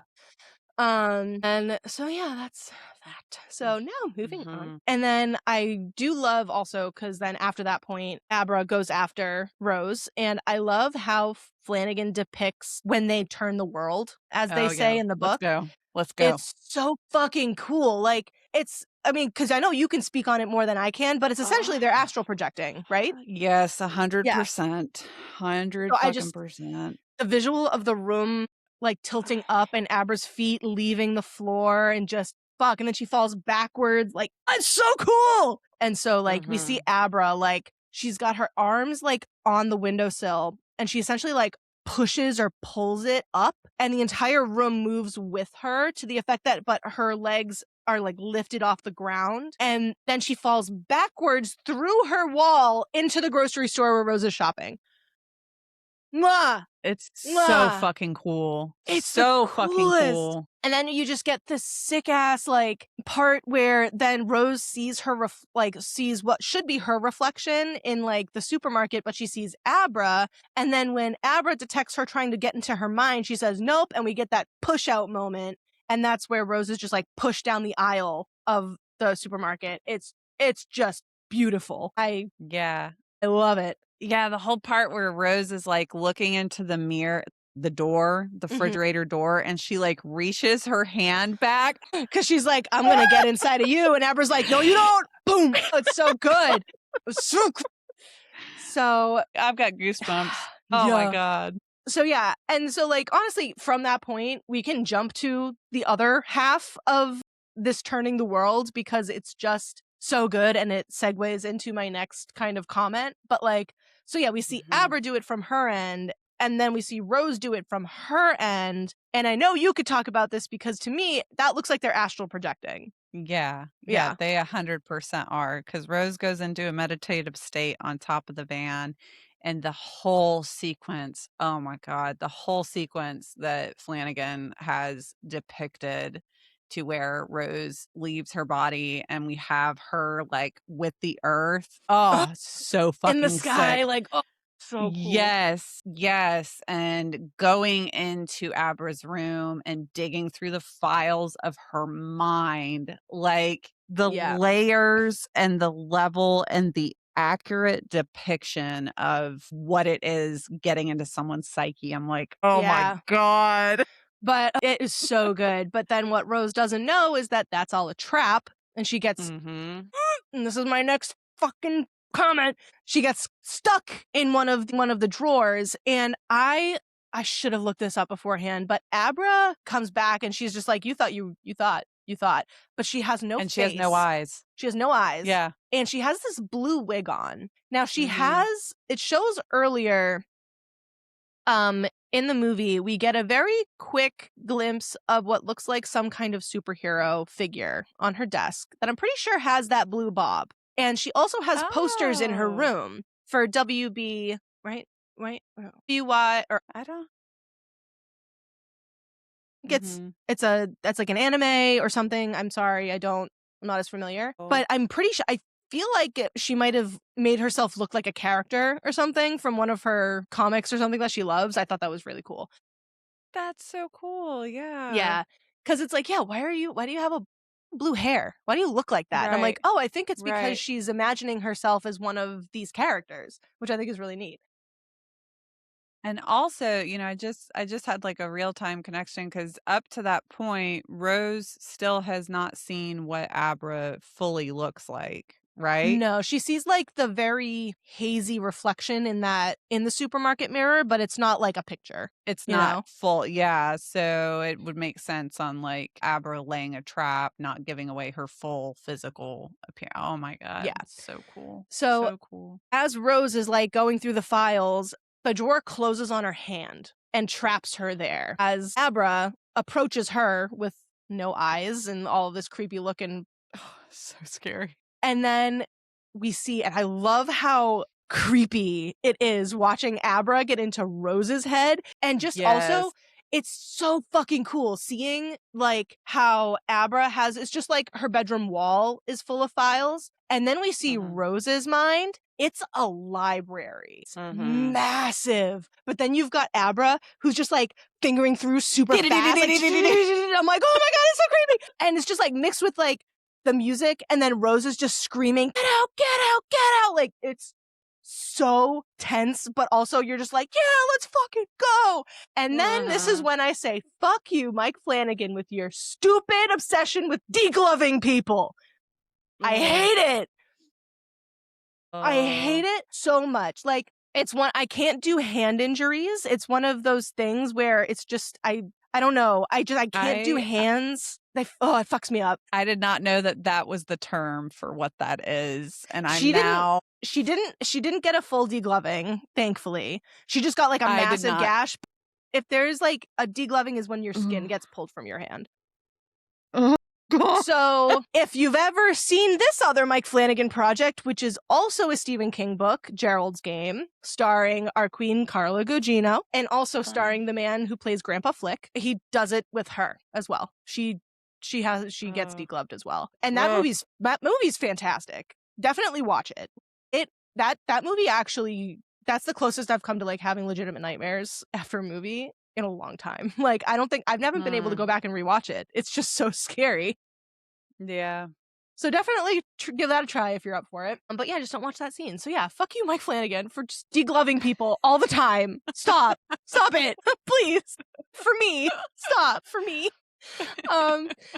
And so moving past that scene, and it's also really awesome too, before we move on from that scene, like after Rose is able to free herself, and then she's like walking backwards from the file cabinet, and the floor is like suctioning her feet to the floor so that she can't leave. She's finally able to shoot herself out of the room, and just the way that she like, the comparison of her like gliding and it's peaceful and she's Rose, she's got this, versus her way back, she's tumbling and flying through the sky to the effect that she slams into her body with such force she's knocked off the RV roof. Like, it's so cool. It's so neat. It is. And we get and then the fact that her hand injury comes back with her. It does. It looks disgusting. It's nasty. And especially where it's all got dirt in it. I'm like, you're gonna have to clean that out. That's gonna hurt even more. And I just can't do it. I just can't do hand injuries, man. I can't. And before we move on out of this, the scene that comes like, I think right after that, we get to see Grandpa Flick's cycling. I don't know if you had made a note about that. Grandpa, no, go for it. But the effects, the way that Flanagan like brought it to life. Yes. Right? Because in the book it's described really cool, and I'm like, oh yeah, I can envision that. But the way that we get to physically see Grandpa Flick go through it is so haunting and so oh my gosh. Yeah, the way that his like just skin goes transparent, you see his eye sockets, like you see his bones, his breathing is raspy, like, and it is a incredibly cool depiction. It's a very cool depiction based off of how King describes it in the book. I'm like, that's how I would have visualized it had I not seen the movie before reading the book. I feel like, he did such a good job. You see Andy, because she's the newest one. Yeah. You see her looking at him like an absolute horror, like realizing that's what she's going to go through when she eventually dies. That's what their death looks like. I do have to say, I do love the fact that even though they're so villainous and they've been so terrifying up to this point, watching that, I'm like, yeah, you guys are not going to have a peaceful death. You're going to get fucked up. Well, yeah, it's like it presents that whole, like, it presents this whole idea of, well, if you can live forever, what are you really afraid of? Dying. Mm-hmm. You're afraid of dying if you can live forever. Like, Yeah. So I thought, yeah, making her watch it and being like, yeah, it hurts. And then she starts freaking Mm-hmm. out. And Rose is like, what did you not understand? Why I said, eat well, live long. Like, Yep. in order to live long, we have to eat well. And it felt very like fairy deal to me. Yep. Like, it was Yep. very much like that. It's like, oh, yeah, look at all these pros. Don't pay attention to what happens if you don't, you know? Yep. And the way that once he, dissolves essentially Hmm. into just steam, how their primal instinct, they don't even mourn. They just Yeah. immediately hover on him and inhale everything. Yeah, it's almost like they're addicts in themselves at a point too. Yep. They're doing it for Yep. survival, but it's also they're starving, but they also like can't be helped. Like they Mhm. need it. Yeah, it's really, really creepy. And speaking of when they go to feed off the steam, this is just another Mike Flanagan special where he loves fucking with people's eyes. He loves making the Mhm. eyes be like haunting. Like he harps on eyes so much. Like if you've seen Midnight Mass, they do a very similar kind of effect on the eyes. Yeah. Also might look like another movie that might have come out a year ago that me and Rachel both really love. It's called Sinners. Mhm. But a very different effect because Sinners was done practically, and I believe Mike Flanagan stuff is done CGI, and so that's a whole different discussion. But same kind of principle where he just loves taking the expression that you can get from somebody's eyes and just taking it away and making it just makes them less human. So Yeah. making it just these two orbs of light is just so eerie. It makes them Yeah. inhuman, which is what they are.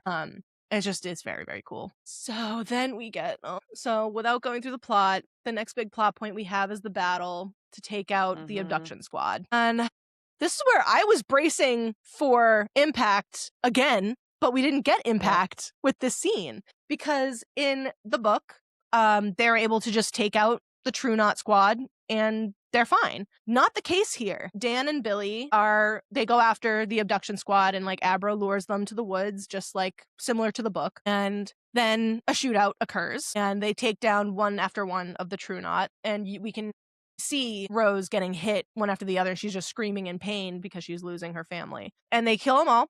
They're all cycling out until Andy is left. And Andy hides out in the RV. And now, mind you, Dan and Bill do not know what these people can do. So Dan walks up to the RV, sees Andy inside. She comes out and says, sleep. And he fights her with his shine. He's like fighting her, but she overpowers him. He goes to sleep. Abra's able to wake him back up via the shine. And then, right as she's about to shoot him, Billy shoots her in the neck, causing her to start to cycle out. Dan tries to warn him, and at the very last moment, he tries to warn him, like, no, stay away from her. Andy looks at Mhm. Billy and says, kill yourself. And then she Yeah. cycles out, and then Billy looks at Dan in the eyes, and he's so scared because he knows what's happening to him, Mhm. but he can't control it, and he dies. He shoots himself right in front of Dan. Yeah. That was such a gut punch in the movie, like seeing that movie for the first time. Because Mhm. one, I really love Cliff Curtis. I think he did a really good job in Fear the Walking Dead. I really liked him. Yeah. And that it was so well written because it's like we all know, like, wait, no, she can control your thoughts. But then we're like, oh no, she's dead. She's fine. But the second that he starts walking closer and Dan's like, no, no, no, get away. You're like, oh wait, get away. She gets the last Yeah. laugh. And it's just, yeah, she dies laughing. Oh, it like we said Mhm. earlier, Finnegan makes Andy so much more sinister and so much more like she gets so much more enjoyment out of killing than Book Andy Yeah. does. So fuck that killed me seeing that for the first time. And it kills me every single time rewatching it. Cause it's just like, no, Yeah. Billy, you were helping your friend and like you only just found out about this stuff like a week ago. This I poor guy. know. I know. No matter how many times I watch it, I'm like, can we have a different ending right now? Yeah, can he not do this? So yeah, that was really sad. So then we kind of skip forward again. Abra still gets abducted, all of that. But in the final standoff between Danny, Abra, and Rose, this takes place at the Overlook. in the movie, because obviously from Kubrick's movie, The Shining, the Overlook is still standing, versus the book, it burned down. Now, the first thing that Dan does at the Overlook is go to the basement, and he turns up that boiler because, like, I love just that little piece of lore that this is where Flanagan really shines. Like, as if he hasn't as if he hasn't been this entire movie and making like extremely good decisions throughout this entire movie. But like this last bit at the Overlook is why I love it so much, because he incorporated the boiler, which is what burned down the Overlook in the Shining novel. And it's also just like the effort that they went through to recreate the Overlook. And I'll go into that when we get to like the IMDb trivia part of it. But Mike Flanagan put his whole fluency into making this as accurate as he could to the book and making it, you know, mesh so nicely. And specifically when Dan is walking through like the remnants of the Overlook and lights are turning up, you know, over and over, like the Overlook is waking up because it senses Dan is back. And so he's like, yep, time to wake up. And it's just so cool.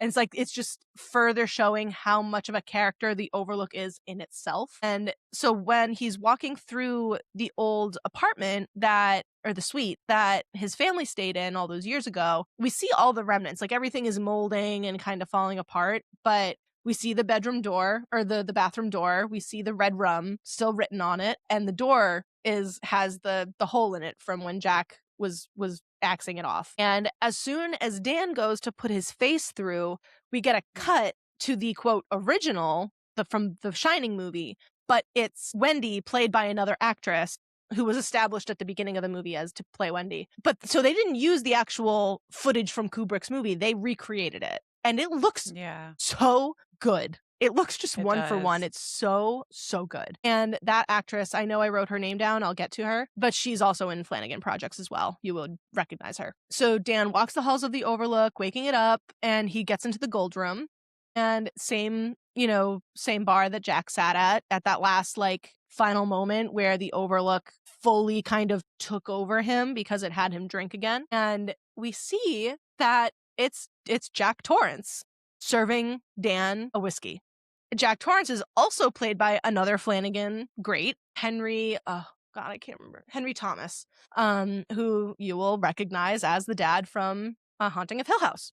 And so he says, and so Danny's talking to him as if he's his dad, and he says, oh no, my name's Lloyd. And so it's kind of goes back to when Jack was sitting at that bar, and he's talking to that bartender, and it's just like, oh yeah, my name's Lloyd. And he's like, you were the character. It's all just, it muddies it up a little bit. Like just how the Overlook just muddies everything. And so yeah, but it is Jack Torrance. And they do a really good job at making him look like Jack Nicholson. It's not as one-to-one as Wendy, but I think it's still pretty good. And this is when, and so Jack is offering Dan a drink and Dan refuses it. He's like, no, I had my time, but I'm sober now, blah, blah, blah. And then that kind of breaks away.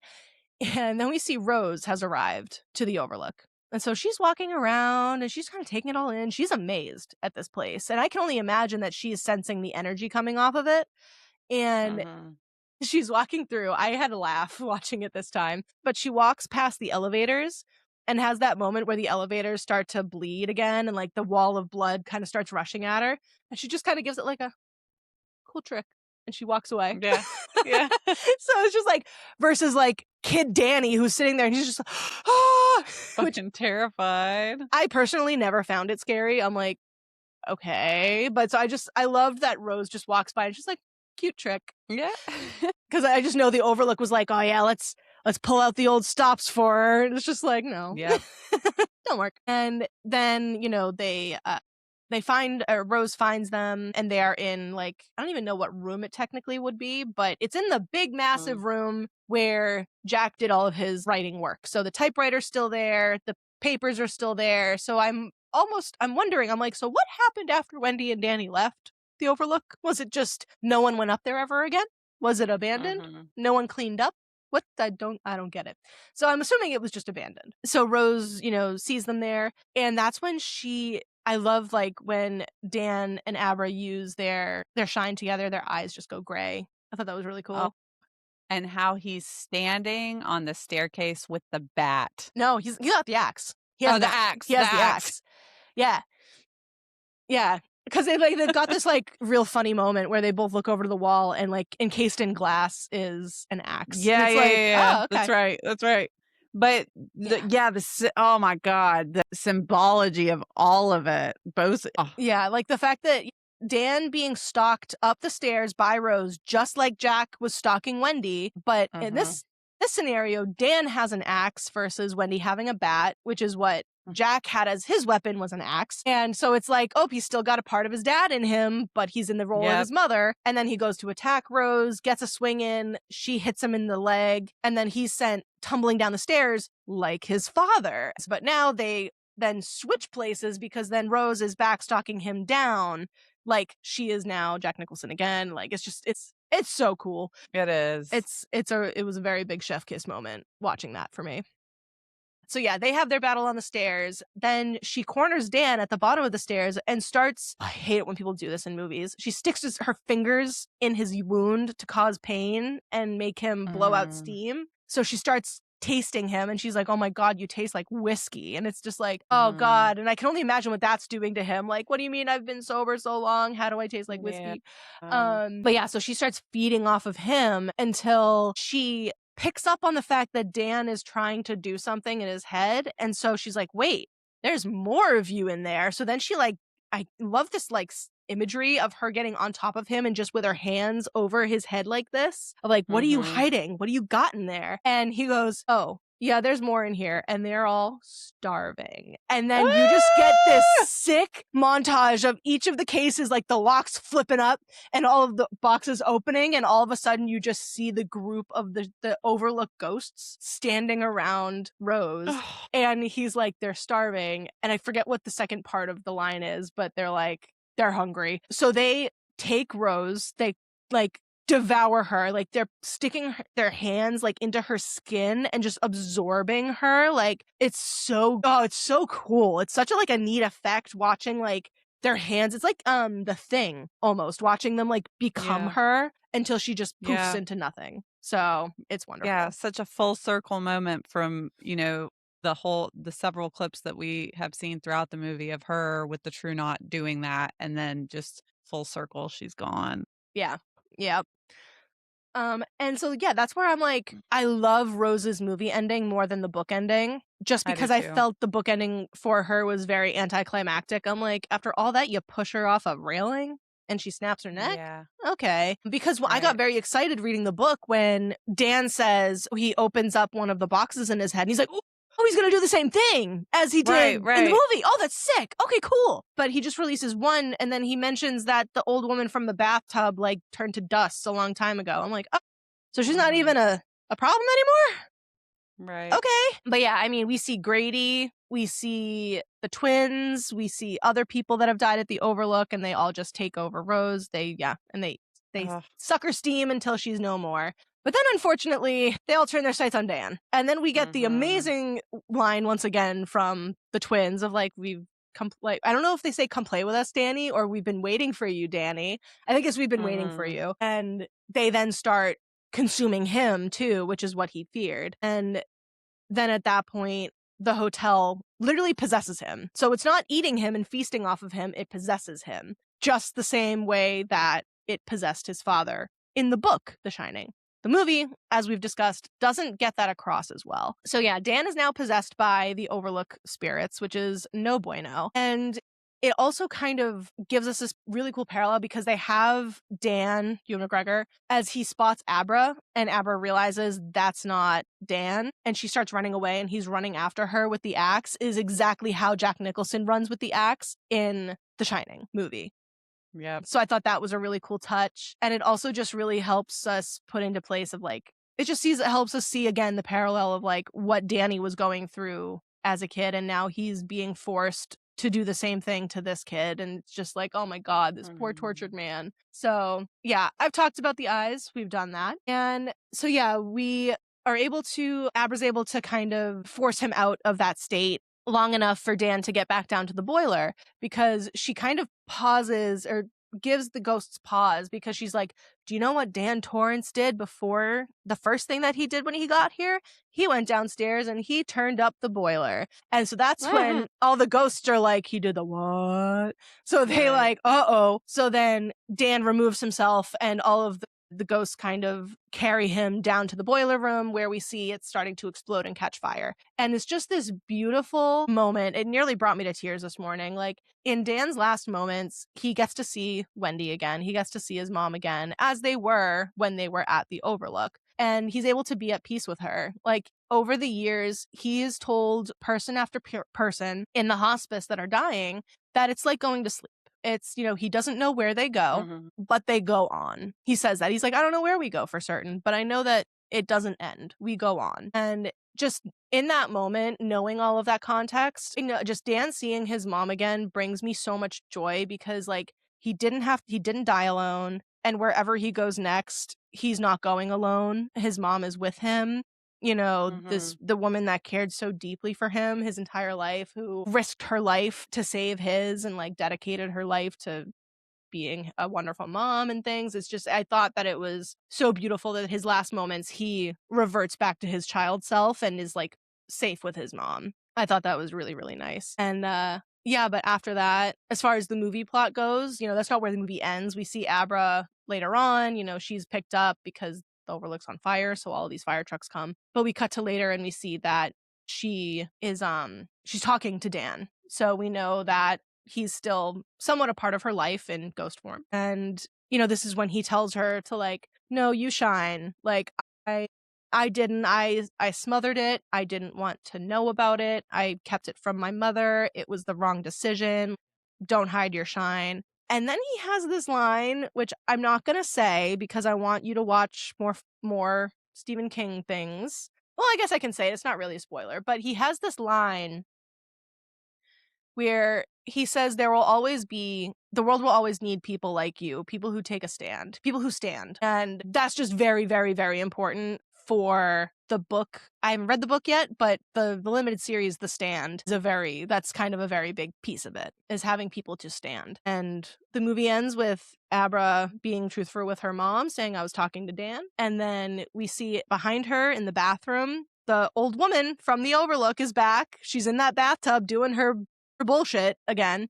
And Abra goes in, just like we see Dan at the very beginning of the movie. She goes into the bathroom, closes the door on her and the old woman, and she uses a box of her own now to lock up all of these ghosts. And that's Dr. Sleep. This movie is incredible. It's incredible. It's phenomenal. Yeah. Phenomenal. 10 out of 10 stars every single time. Every single time. I adore this movie. I love it even more now that it's just so funny. The complete 180 from, man, I love this book, The Shining. Now I really don't like the movie. Oh, I love Dr. Sleep. I love the movie even more now. And it just goes to show what taking care to a good adaptation will do. So some IMDb trivia. So I hinted at it earlier, but so obviously we have this entire showdown that happens in the Overlook. But there are a couple points in the movie where we get flashbacks to Danny, like, riding his tricycle throughout the Overlook hallways as well. And you might be thinking to yourself, wow, that looks pretty identical to, like, the OG Shining set. And you would be correct, because Flanagan recreated the interior of the Overlook completely based on blueprints from the Kubrick estate. So that's why it looks so identical, because he literally recreated the entire thing beat for beat. And most scenes for The Shining in general, like that we get flashbacks of, like with Wendy behind the door, things like that, they were recreated with real sets, with the set, as well as actors that look like that OG cast. And I mentioned earlier the actress that plays Wendy is Alexandra Esso, is I believe how you say her name. And she's just fantastic at like mimicking Shelley Duvall's portrayal. She looks like her, the way her voice inflections, especially at the beginning when you see Dan still young and she's running to him, and like just the way that she's just Danny, like it's just so good. And I'm like, I would never look at her and Shelley Duvall and be like, they could play the same character, but they do it. And it's fantastic. Obviously, she's not the only one they have to recast. They also had to recast Dick Halloran. And that is played by... Jack. Sorry? Oh, and Jack, yes. yes. And Jack. when he was at the bar. Yep. So yeah, Jack was played by Henry Thomas. We had Alexandra Esso for Wendy, and then Carl Lumbly. That's his name. So Carl Lumbly, who plays Dick Halloran, you might know from, wait, what's that? Another Mike Flanagan project? The House of Usher?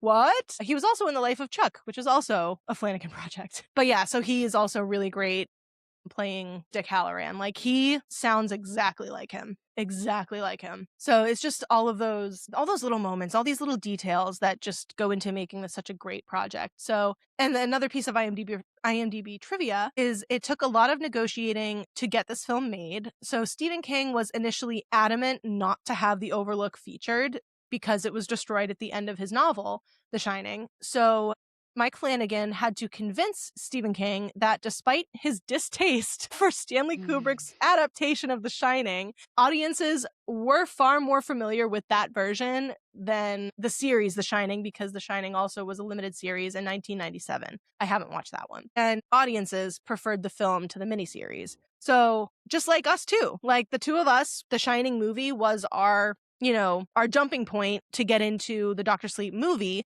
So that's why it worked so well 1-to-1. But therefore, this film had to be a sequel to Kubrick's film. And King relented after reading how Mike Flanagan intended to bring back the Overlook in the script. And King stated that, quote, "Everything that I ever disliked about the Kubrick version of The Shining is redeemed for me here." And if that is that really, literally, if that is not just a checkmark verified of how wonderful this movie is and how beautifully Mike Flanagan translates it to film, if you can watch this movie, I think it's worth a watch, but obviously know your limits. This movie is creepy as hell. That is. But yeah, I really, really loved it, especially where, Mike Flanagan is also a recovering alcoholic. Stephen King has been sober for quite a while. So the two of them really are, they were attached in that realm as well. They had a real big care for it. I even read that one of the things that drew Ewan McGregor to being in this movie, because typically he doesn't do horror movies, but one thing that drew him to this was the character of Dan being a recovering alcoholic, because he himself had struggled with alcoholism as well. So it's just it's such a horror is so cool for those reasons, and it's one of the reasons that I love it so much. It's yeah, you go for the scaries and the jump scares and gore and all of that. Take it for what you will, but at the heart of it, I just love how horror is such a great avenue to express and explore traumas, which is something that we've talked about before. But I just think this is one of those instances that does it so, so well. And it's only further proven by just the people that were involved in it, that took the care and the time to make it what it is. So I have a greater appreciation for this movie. I love this book. I'll probably reread it at some point. But yeah, it was a great ride. I really enjoyed reading these back to back. Yeah, absolutely. It was very good. They sequence really well. The books sequence really well together. They do. Thankful we have a good adaptation. Oh my gosh, yes. I don't know what we would have done if the Dr. Sleep adaptation wasn't good either. Yeah. But yeah, so we've been doing back-to-back book to movie adaptations, 1-to-1, all of that for the last month or so. So we're kind of switching it up. Of course, February is Black History Month, and we want to make sure to pay homage to that. And since we're already kind of on this topic of vampires, don't know if you guys have heard about this movie called Sinners, but we've been itching, scratching, gnawing at the bars of our enclosure to do this movie. So I think it's time we just do it. I think we got to do it. Yeah. We're going to Sinners. Yeah. So if any of you would like to do homework, at least for me personally, I think, Rachel, you're going to read it as well. But to kind of pair with Sinners, this was recommended to me on one of those TikToks of if you like this, read this. So we're also going to be reading Ring Shout this month as well. So while this isn't a fantasy really in any means, it starts with, in America, demons wear white hoods. And if you can't tell from the cover, it's going to be about the KKK. But the great thing is that it's about a group of resistance fighters in 1915, and they all go to hunt down the clan. And I think this is going to be a very refreshing, lovely read this day and age. Yeah. Gonna be good. Yeah, but I mean, also super important. I've heard this book is extremely important to read and very topical, and I'm really looking forward to reading it. And it's also a part of I know you as well, but our kind of goal this year to read more books that are done by non-white authors. So this is a step to that. So I'm really looking forward to reading this. It's also nice. It's not super big. So that'll be really nice. Short read. We also have, I don't know if you want to share this. We do have a countdown. We have a officially countdown. have a countdown. We have another countdown, guys. Rachel and I are finally going to be able to hang out again this year. We are. It's going to happen. And we get to hang out. We get to hang out with a bunch of amazing, incredible people. Yeah. We are going to a romantasy retreat in August. Yay! Oh my God, I'm going to cry. I'm so excited. Gothic Masquerade Romantasy Retreat. Right up our alley. Alley. So it's several months away, but that is on the horizon for us, and we hope to be bringing you guys a bunch of juicy content from it. Yes. I'm so excited. I keep waking up every day being like, that happened? Oh my God, that happened. I look at my bank account and I'm like, that sure did happen. It sure did happen. Yeah, it did. Yeah, it did. So just to further elaborate on what we were saying at the beginning of this episode, create. Surround yourself with people of like minds that want you to better yourself and be a good person. Yes. And it'll ripple effect out. Effect out. So create 190 days. There we go. 190. There we go. So yeah, until we see you again for Sinners and Ring Shout, be kind to yourselves, resist, speak out, fuck ice. I hope everyone enjoys the Bad Bunny concert tonight, and have a fucking great month, and we'll see you soon, Yep. Thanks for tuning in for Dr. Sleep, everybody. I don't even know if we did a fucking intro. We didn't. Welcome to Blood Books and Binge Watching. Welcome to Blood Books and Binge Watching, and we'll see you next time.